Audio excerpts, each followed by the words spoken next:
আল্লাহর হাবিব সাল্লাল্লাহু আলাইহি ওয়াসাল্লাম বলেছেন, মান বানা মসজিদান মিন মালিহি ফিদ দুনিয়া বানাল্লাহু লাহু বাইতান ফিল জান্নাহ। যে ব্যক্তি নিজের পকেটের টাকা খরচ করে দুনিয়াতে মসজিদ বানায়, আল্লাহ তাআলা তার জন্য জান্নাতে ঘর বানায়।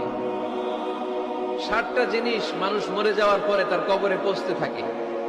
ইন্না মিম্মা ইয়ালহাকুল মুমিন মিন হাসানাতিহি বা'দা মাউতিহি। মানুষ মরে যাওয়ার পরেও যে 60টা জিনিস তার কবরে পৌঁছায়, তার মধ্যে একটা হচ্ছে মসজিদান বানাহু।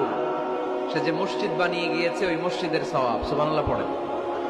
আপনি টাকা দিয়ে মসজিদ বানিয়ে দিলেন, ওই মসজিদে মুসল্লিরা নামাজ পড়ে, রোজাদাররা এসে ওখানে ইফতার খায়, তাহাজ্জুদ আদায়কারীরা তাহাজ্জুদ পড়ে, তাদের সওয়াবের কমতি হবে না, কিন্তু তাদের সওয়াবের একটা পার্সেন্টেজ সওয়াব যে ব্যক্তি মসজিদ বানালো তার আমলনামায় আল্লাহ ঢুকিয়ে দেয়। এজন্য বেশি বেশি মসজিদ বানাতে রাজি আছেন তো? এর বর্ণনা আল্লাহর হাবিব সাল্লাল্লাহু আলাইহি ওয়াসাল্লাম বলেন, মা ইয়াজালু আবদি ইয়াতাকাররাবু ইলাইয়া বিন নওয়াফিল। বান্দা যত বেশি নফল ইবাদত করতে থাকে, করতে করতে করতে করতে বান্দা আমার কাছের নৈকট্য প্রাপ্ত বান্দা হয়ে যায়। হাত্তা উহিব্বাহু, এরপর আমি আমার বান্দারে এত ভালোবাসি, কুনতু সামআহুল্লাযী ইয়াসমাউ বিহি। বান্দা যখন শুনে, সে তার নিজের কান দিয়ে শুনে না, আমি আল্লাহর কানে শুনে।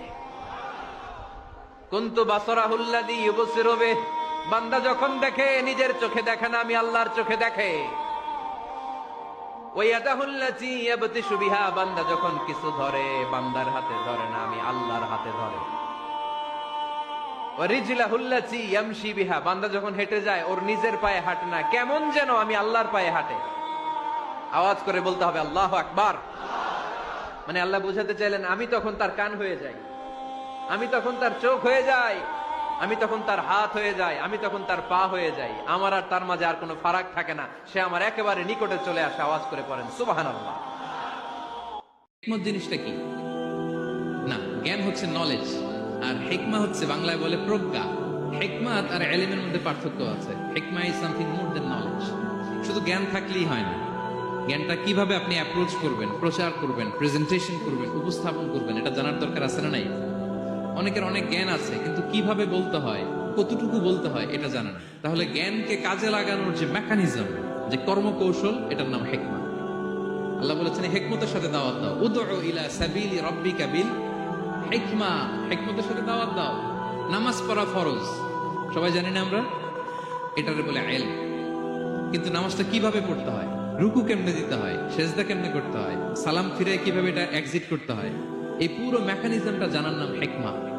তাহলে নলেজ প্লাস কমন সেন্স একসাথে যদি হয়, এটা উইজডম বা প্রজ্ঞা হিসেবে রিফ্লেক্ট করে। আল্লাহ তাআলা ইরশাদ করেছেন, ইয়া আইয়ুহাল্লাযীনা আমানু যকুরুল্লাহা যিকরান কাসীরা ওয়া সাব্বিহুহু বুকরাতান ওয়া আসীলা। অর্থাৎ ওহে বিশ্বাসীরা, তোমরা বেশি বেশি আল্লাহর জিকির করো বা আল্লাহ তাআলাকে স্মরণ করো, আর সকাল সন্ধ্যা তার পবিত্রতা বা তার মহিমা ঘোষণা করো।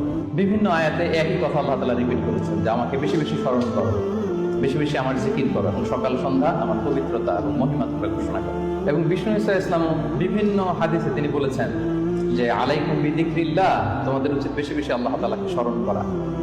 এক লোক রাসূল সাল্লাল্লাহু আলাইহি ওয়াসাল্লামকে বলল, ইয়া রাসূলুল্লাহ, ইন্না শারাইআল ইসলামি কদ কাসুরাত আলাইয়া। ইসলামের বিধান তো অনেক, তো এত বিধানের মধ্যে থেকে আমি কোনটা পালন করব? ফাআখবিরনি বিশাইইন আতাশাব্বাসু বিহি। আপনি একটা আমাকে বলবেন যেটা আমি আঁকড়ে ধরে থাকি, সবসময় বলবো, এটা এরকম একটা বল।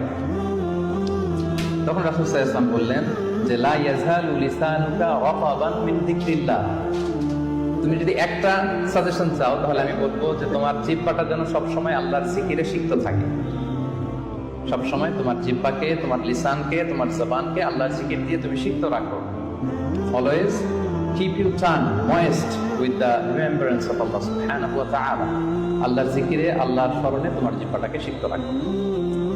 তো তার মানে কোরআনের এই আয়াত এবং রাসূল সাল্লাল্লাহু আলাইহি ওয়াসাল্লামের মুখ নিঃসৃত হাদিস থেকে আমরা বুঝতে পারলাম যে আমাদের সবসময় আল্লাহ তাআলাকে বেশি বেশি স্মরণ করা উচিত।